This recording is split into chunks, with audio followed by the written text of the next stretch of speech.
Salam sejahtera rakyat Malaysia, bertemu kembali kita di channel Berita Dunia. Dalam channel ini memaparkan berita-berita dunia yang terkini, padat dan ringkas. Sebelum itu, tolong admin subscribe, like, dan share channel ini untuk mengetahui berita-berita dunia yang terkini. Berita yang akan admin sampaikan pada hari ini yang berkaitan dengan Anwar bentang belanjawan 388 bilion ringgit Malaysia, fokus pada ekonomi, kos sara hidup. Berita sepenuhnya, belanjawan 2023 Malaysia memperuntukkan sejumlah 388.1 bilion ringgit Malaysia dengan 289.1 bilion ringgit Malaysia untuk belanja mengurus 99 bilion ringgit Malaysia bagi belanja pembangunan dan termasuk 2 bilion ringgit Malaysia simpanan luar jangka. Belanjawan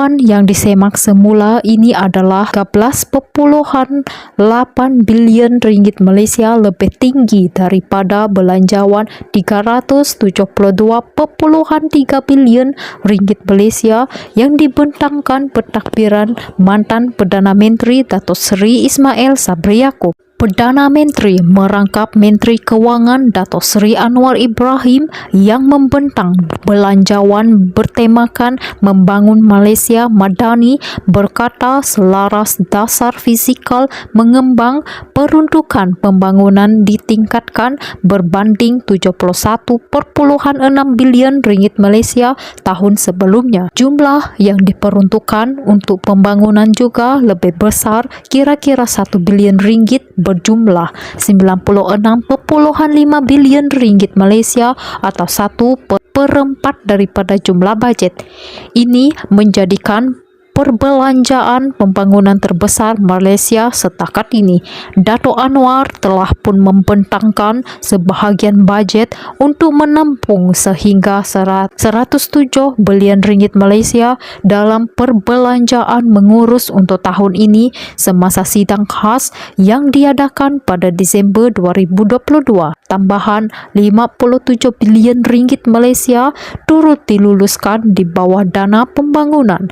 Dato' Anwar berkata peningkatan itu untuk menumpukan program membasmi kemiskinan, membaik pulih prasarana awam dan kemudahan desa. Belanjawan ini cerminan prinsip bertanggungjawab dan sistem nilai yang luhur yang mampu mendepani tantangan semasa. Ini termasuk tantangan limbangan ekonomi global yang tidak menentu, katanya semasa membentangkan belanjawan sulungnya di Parlimen pada Jumaat. Belanjawan 2023 menumpukan 12 iktihar utama berlandaskan 3 tekad, iaitu pemacu ekonomi yang terangkum dan mampan, reformasi institusi dan tata kelola bagi memulih keyakinan dan keadilan sosial untuk menyederhana kesenjangan. Dalam pada itu, kerajaan menganjurkan pertumbuhan ekonomi sekitar 4.5% bagi 2023 selepas mengambil kira usaha untuk melaksanakan pembaharuan dan reformasi pentadbiran pertumbuhan ekonomi negara diyakini selepas unjuran itu. Perdana Menteri yakin negara akan melepasi unjuran keluaran dalam negara kasar KDNK 4.5%. Cukai barangan mewah diperkenalkan 2023 selepas 26 tahun Perdana Menteri Datuk Seri Anwar Ibrahim kembali lagi ke Dewan Rakyat bagi membentangkan belanjawan 2023 di bawah kerajaan perpaduan pimpinannya. Kemunculan semula Dato' Anwar yang juga Menteri Kewangan dalam pembentangan belanjawan pertama kerajaan perpaduan selepas kabinet dibentuk pada 2 Disember 2022 dinanti-nantikan selepas kali terakhir beliau memegang portfolio itu pada tahun 1998. Ketika membentangkan belanjawan 2023 di Dewan Rakyat pada Jumaat, beliau berkata kerajaan sentiasa komitmen dalam memastikan kelangsungan kebutuhan hidup rakyat, mempertahankan integriti, memupuk masyarakat penyayang serta meningkatkan keberkesanan sistem penyampaian sektor awam dan swasta. Komitmen itu katanya boleh dicapai melalui pendekatan sistematik yang menumpukan kepada aspek pemikiran, kerohanian dan infrastruktur dengan berpaksikan kerangka Malaysia Madani yang memfokuskan pembentukan masa depan, merealisasikan potensi negara. Cukai barang dan perkhidmatan GST tidak akan diperkenalkan semula. Sebaliknya, kerajaan mengambil pendekatan lebih progresif dengan meluaskan asas cukai kepada mereka yang mempunyai kemampuan. Menurut Dato' Anwar, dalam keadaan rakyat terbanyak masih susah, inflasi makanan melebihi 5% dan kadar upah yang masih rendah, maka ternyata saat ini bukanlah ruang dan masa yang sesuai untuk memperkenalkan dan melaksanakan GST. Oleh itu, kerajaan bercadang untuk memperkenalkan cukai barangan mewah mulai tahun ini dengan had nilai tertentu mengikut jenis barangan mewah seperti jam tangan mewah, barang fashion mewah dan segalanya mewah. Itu harus dicukai sepatutnya, katanya semasa mempertentangkan Belanjawan 2023 di Parlimen. Menurutnya, Belanjawan 2023 akan memberikan tumpuan terutamanya pada langkah-langkah menangani peningkatan kos sara hidup, memperkukuh jaringan keselamatan sosial dan meningkatkan ekosistem perusahaan mikro, kecil dan sederhana (PMKS).